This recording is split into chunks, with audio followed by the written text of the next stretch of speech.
시청자 여러분 안녕하세요. 오늘 영상에서는 한 문장으로 한국 영화계를 얼어붙게 만든 한 배우의 마지막 선택을 따라가 보겠습니다. 조용히 공개된 유언장 한 장이 왜 가족과 영화계, 그리고 여론까지 뒤흔들었는지 그 순간으로 들어가겠습니다. 2015년 12월 11일 새벽, 서울의 한 조용한 추모 공간에는 이례적인 긴장감이 감돌고 있었습니다. 장례 절차는 고인의 뜻에 따라 최대한 간소하게 진행되기로 이미 결정된 상황이었지만 가족과 영화계 핵심 관계자들, 그리고 미국 현지에서 온 법률 대리인까지 참석하기로 하면서 현장은 숨소리마저 조심스러운 분위기로 바뀌었습니다. 이 자리는 단순한 작별의 자리가 아니었습니다. 한국 영화사의 상징으로 불렸던 배우 김지미의 마지막 메시지가 공식적으로 세상에 전달되는 순간이었기 때문입니다. 유언장 낭독을 맡은 인물은 고인의 오랜 지인이자 여러 차례 법률 자문을 맡아왔던 미국 로스앤젤레스 소재의 변호사 리처드 김이었습니다. 그는 봉투를 꺼내들기 전 잠시 고개를 숙여 호흡을 가다듬었고, 그 짧은 정적 속에서 참석자들의 표정은 하나같이 굳어 있었습니다. 2015년 10월 28일자 김지미의 공식 유언장이라는 문장이 조용히 낭독되자 공간의 공기는 확연히 달라졌습니다. 고인은 건강이 악화된 이후 자신의 재산과 영화 관련 자료, 그리고 그 모든 유산이 어떻게 기억되기를 원하는지를 매우 구체적으로 남겨두었다는 설명이 이어졌습니다. 그리고 곧바로 첫 번째 핵심 조항이 공개되었습니다. 김지미는 생전에 축적한 개인 재산의 대부분과 영화 관련 유산 전부를 대한민국의 문화와 영화 발전을 위한 기금에 기부한다는 내용이었습니다. 이 문장이 낭독되는 순간 유족석에서는 믿기 어렵다는 듯한 작은 탄식이 흘러나왔습니다. 그 속삭임은 이 공간에서는 유난히 크게 들렸고 참석자들 모두가 그 의미를 즉각적으로 이해할 수밖에 없었습니다. 단순한 기부 선언이 아니라 사실상 전 재산에 가까운 결정이었기 때문입니다. 김지미가 평생 출연한 작품 수와 그가 남긴 영향력을 떠올리면 이 결정의 무게는 더욱 분명해집니다. 수십 년간 이어진 연기 활동을 통해 확보한 저작권 일부, 해외에서 발생한 저작권 수익, 서울과 해외에 보유한 부동산, 그리고 개인적으로 수집해온 방대한 소장품과 필름 자료까지 포함하면 그 규모는 상상을 넘어섭니다. 한 영화계 관계자는 조심스럽게 말했습니다. 규모가 결코 작지 않습니다. 가족들도 일정 부분 상속을 기대했을 겁니다. 그렇기 때문에 이 결정은 더욱 충격적으로 받아들여질 수밖에 없었습니다. 하지만 이 선택은 즉흥적인 판단이 아니었습니다. 김지미는 생전에 여러 차례 한국 영화에 대한 자신의 생각을 밝혀온 인물이었습니다. 특히 미국 체류 중 진행된 소규모 인터뷰에서 한국 영화가 없었다면 자신의 인생도 존재하지 않았을 것이라는 말을 남긴 바 있습니다. 당시에는 큰 주목을 받지 못했지만 지금에 와서는 그 말이 유언장의 방향을 예고한 문장처럼 읽힙니다. 그는 자신이 받은 사랑과 명성이 개인의 소유로 끝나서는 안 된다고 생각해왔고, 언젠가는 반드시 사회로 되돌려져야 한다는 신념을 갖고 있었습니다. 여기까지 내용을 듣고 계신 여러분께 잠시 감사의 말씀을 전하고 싶습니다. 지금 보고 계신 이 이야기가 의미 있다고 느껴지신다면 채널 구독으로 응원해 주시면 큰 힘이 됩니다. 유언장 낭독이 끝난 뒤 가족들은 오랫동안 말을 잇지 못했습니다. 고인의 딸로 알려진 인물은 공식 석상에서 신원을 드러내지 않은 채 조용히 눈가를 훔치며 어머니의 뜻을 존중하겠다는 짧은 입장을 전했습니다. 그는 김지미가 평생 자신이 어떻게 기억되길 원하는지 분명히 알고 있었던 사람이라고 말했습니다. 그러나 현장에 있던 영화계 원로들과 관계자들은 그 분위기가 단순한 슬픔만은 아니었다고 전합니다. 놀라움, 당혹감, 그리고 이해하려는 감정이 복잡하게 뒤섞여 있었던 것입니다. 이날 가장 오래 자리를 떠나지 못한 인물 중 하나로 가수 나훈아의 이름도 조용히 회자되었습니다. 그는 한동안 사진 한 장을 바라보며 고인의 선택을 곱씹는 듯한 모습을 보였고, 그 장면은 현장 관계자들 사이에서 강한 인상을 남겼습니다. 말없이 고개를 끄덕이던 그 모습은 김지미라는 이름이 한 시대의 스타를 넘어 동료와 예술가들에게 어떤 존재였는지를 상징적으로 보여주는 장면이었습니다. 그러나 이것은 시작에 불과했습니다. 유언장이 공개된 바로 그날 오후, 영화계는 또 다른 논란의 소용돌이 속으로 들어가게 됩니다. 김지미의 해외 자산, 특히 미국에서 관리되던 계좌에 대한 이야기가 조심스럽게 흘러나오기 시작했기 때문입니다. 전 재산 기부라는 문장은 과연 어디까지를 의미하는 것일까요? 그리고 진짜 무게는 어디에 있었을까요? 유언장 공개 이후 가장 먼저 번진 것은 슬픔이 아니라 혼란이었습니다. 특히 가족과 가까운 영화계 인사들 사이에서는 김지미의 선택이 감정적으로 받아들여질 수밖에 없었습니다. 재산의 문제가 아니라 남겨진 사람들의 마음을 건드리는 결정이었기 때문입니다. 한 영화계 원로는 조심스럽게 말했습니다. 재산 대부분이 국가와 영화계로 향한다는 사실은 유족 입장에서는 쉽게 받아들이기 어려운 충격일 수 있습니다. 그러나 동시에 김지미라는 인물을 떠올리면 그 선택이 낯설지 않다는 생각도 듭니다. 유언장에는 단순히 기부 선언만 적혀 있었던 것이 아닙니다.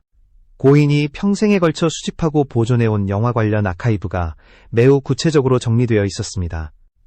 1950년대 후반 데뷔작과 관련된 육필 메모, 당시 촬영 현장의 스케치 자료, 공개된 적 없는 프로필 사진 수백 장, 국제영화제 수상과 관련된 공식 문서들, 그리고 직접 보관해오던 필름 원본까지 세세하게 명시되어 있었습니다.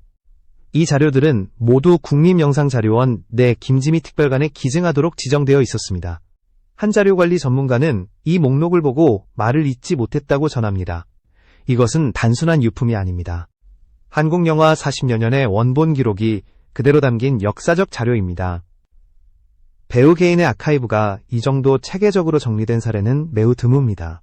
김지미는 자신의 작품을 단순한 과거의 영광으로 남기지 않았습니다.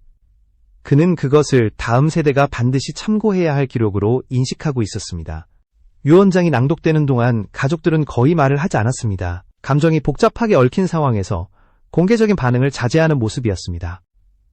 고인의 딸로 알려진 인물은 주변의 시선을 피해 조용히 고개를 숙인 채 자리를 지켰고, 이후 짧게 전해진 입장에서도 감정적인 표현보다는 어머니의 뜻을 존중하겠다는 말만을 남겼습니다. 이 절제된 태도는 오히려 현장의 무게감을 더 키웠습니다. 그러나 현장 밖에서는 다른 흐름이 빠르게 형성되고 있었습니다. 유언장 공개 직후 온라인과 영화계 내부에서는 다양한 해석과 평가가 동시에 쏟아졌습니다. 본인이 번 재산을 본인이 원하는 곳에 쓰는 것이 맞다는 의견과 자녀와 가족의 입장도 충분히 고려되었어야 한다는 시선이 엇갈렸습니다. 특히 영화계에서는 이런 규모의 기부가 전례가 거의 없다는 점에서 김지미의 결정을 역사적인 사건으로 받아들이는 분위기가 강했습니다. 그날 오후 가장 많은 공감을 얻은 한 문장이 빠르게 확산되었습니다. 이것이 바로 국민 배우의 품격이라는 평가였습니다. 이 문장은 단순한 찬사가 아니라 김지미라는 인물이 어떤 방식으로 자신의 삶을 정리했는지를 상징적으로 보여주는 표현이었습니다. 그는 마지막 순간까지 자신의 이름이 개인의 부를 의미하는 기호가 아니라 한국 영화 전체를 향한 책임과 헌신으로 기억되길 원했습니다. 하지만 이 감동과 존경의 분위기는 오래가지 않았습니다. 유언장 낭독을 맡았던 미국 현지 변호사 리처드 김이 또 하나의 봉투를 조심스럽게 꺼냈다는 이야기가 관계자들 사이에서 퍼지기 시작했기 때문입니다.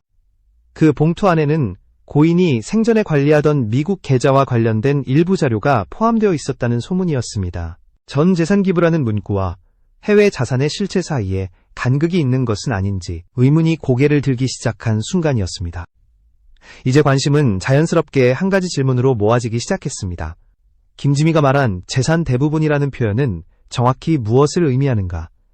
그리고 그가 해외에서 관리하던 자산은 이 결정에 어떻게 포함되어 있는가? 이 질문은 곧 다음 국면으로 이야기를 끌고 가게 됩니다. 의혹이 본격적으로 제기되기 시작한 것은 유언장 공개 직후였습니다. 전 재산 기부라는 강렬한 문구가 퍼져나간 바로 그날 오후, 영화계 관계자들 사이에서는 김지미가 생전에 관리하던 해외 자산에 대한 이야기가 조심스럽게 오르내리기 시작했습니다. 특히 미국에서 장기간 거주하며 활동했던 이력이 있는 만큼 해외 계좌의 규모와 성격이 무엇이었는지가 자연스럽게 관심의 중심에 섰습니다. 단순한 호기심이 아니라 유언장의 해석과 직결되는 문제였기 때문입니다. 미국 현지법률 대리인을 통해 확인된 바에 따르면 김지미가 생전에 관리하던 미국 내 금융계좌는 총 3개였습니다. 이 중 2개는 일반적인 예금 계좌였고 나머지 하나는 1980년대부터 장기간 유지되어 온 투자 계좌로 알려졌습니다. 논란의 핵심은 바로 이 투자 계좌였습니다.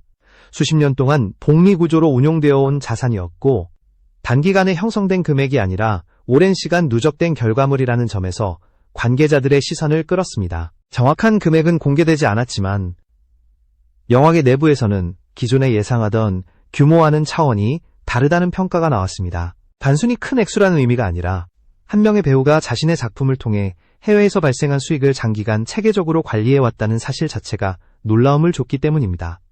일부 관계자들은 김지미를 두고 단순한 배우가 아니라 자신의 가치를 장기적으로 설계할 줄 알았던 인물이라고 표현했습니다. 더 주목할 부분은 이 계좌에 유입된 자금의 성격이었습니다. 1980년대부터 1990년대 초반까지 제작된 김지미의 주요 작품들 중 일부는 일본, 홍콩, 대만 등지에서 재개봉되거나 방송 라이선스를 통해 꾸준히 상영되었습니다. 이 과정에서 발생한 해외 저작권 수익이 수십 년 동안 소액이지만 정기적으로 쌓여왔다는 사실이 확인되었습니다. 한 작품당 월 수십 달러 수준의 수익은 단독으로 보면 미미해 보일 수 있습니다. 그러나 이런 작품이 수십 편에 이르고 그 흐름이 수십 년 동안 이어졌다는 점에서 이야기는 완전히 달라집니다. 관계자들은 이 구조를 두고 단단한 자산이라고 표현했습니다. 한 번의 대박이 아니라 시간이 지나도 사라지지 않는 가치가 축적되는 방식이었기 때문입니다. 김지미는 해외 수익 구조를 이해하고 있었고 그것을 단기 소비가 아닌 장기 보존의 대상으로 관리해왔습니다.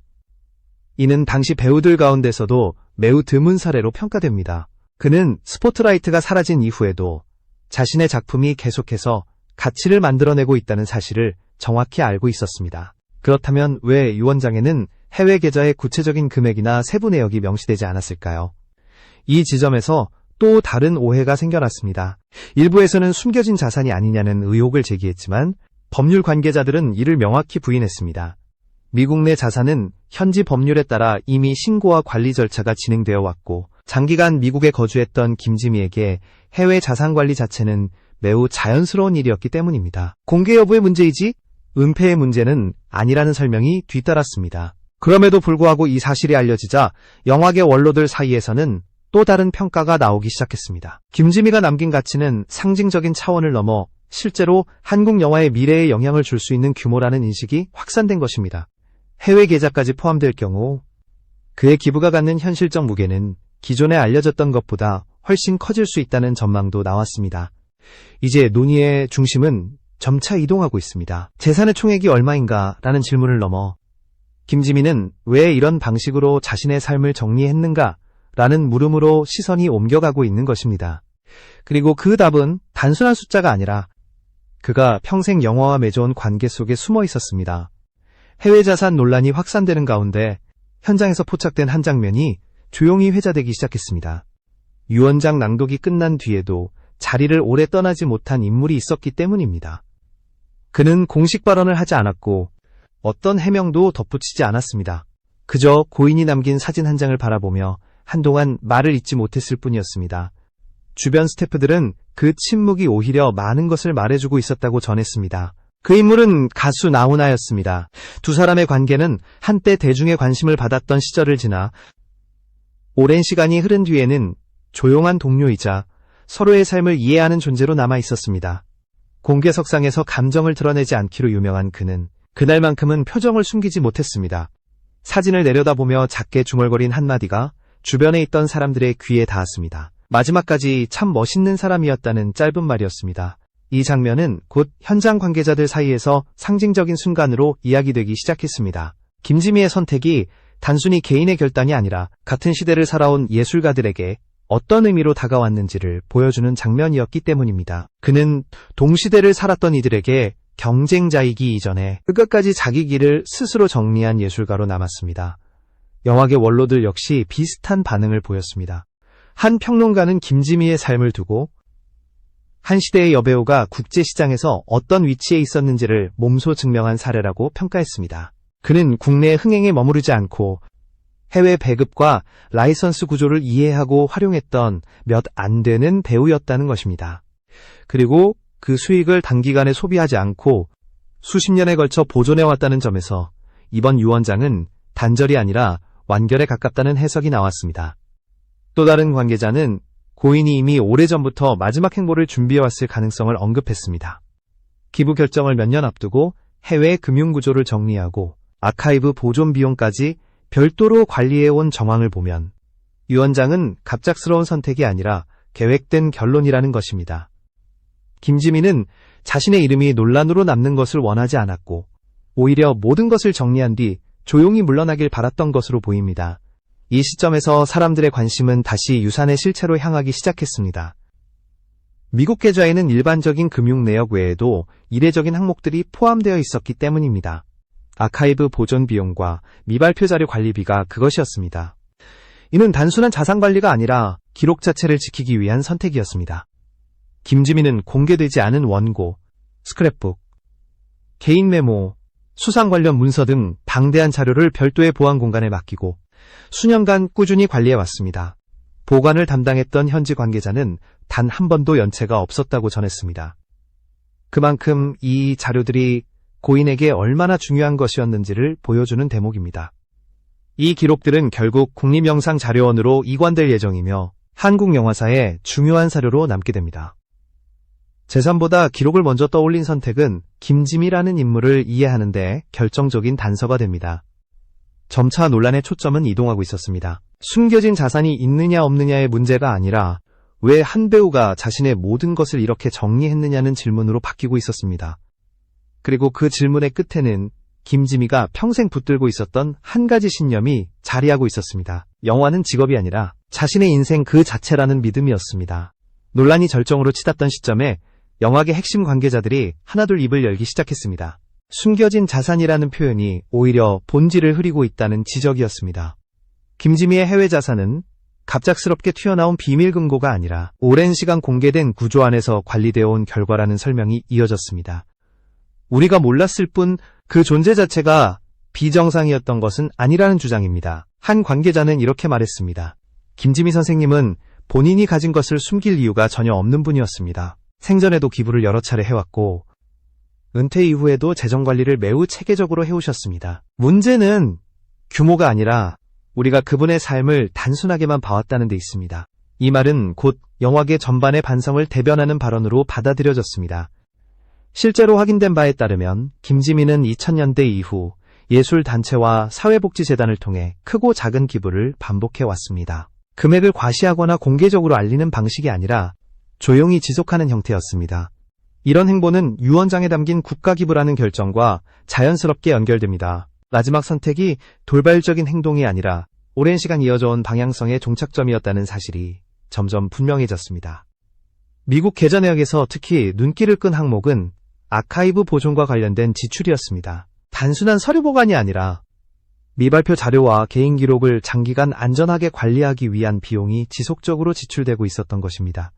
현지 관리자의 증언에 따르면 김지미는 이 자료들을 단순한 개인 소유물이 아니라 언젠가 반드시 돌아가야 할 기록으로 인식하고 있었다고 합니다. 이 자료에는 공개된 적 없는 시놉시스 초안, 자필 메모, 촬영 현장 기록, 개인적인 편지, 그리고 수상과 관련된 원본 문서들이 포함되어 있었습니다. 분량만 해도 수십 상자에 달했고 각각의 자료는 체계적으로 분류되어 있었습니다. 이는 즉흥적으로 모아진 흔적이 아니라 오랜 시간에 걸쳐 정리되고 관리된 결과였습니다. 김지미는 자신의 기억이 흩어지지 않도록 스스로 정리하는 사람입니다. 이 지점에서 영화계의 시선은 재산의 액수에서 완전히 벗어나기 시작했습니다. 이제 질문은 하나로 모아졌습니다. 왜 김지미는 자신의 모든 것을 다음 세대를 위해 남기려 했는가? 평론가들은 그 답을 그의 경력에서 찾기 시작했습니다. 그는 한 시대를 대표하는 배우였지만 동시에 자신의 시대가 지나간 이후를 누구보다 냉정하게 바라본 인물이었습니다. 기억되지 않는 명성은 아무 의미가 없다는 것을 누구보다 잘 알고 있었던 것입니다. 또 다른 관계자는 김지미의 선택을 이렇게 정리했습니다. 그는 본인의 이름이 논쟁의 대상이 되길 원하지 않았습니다.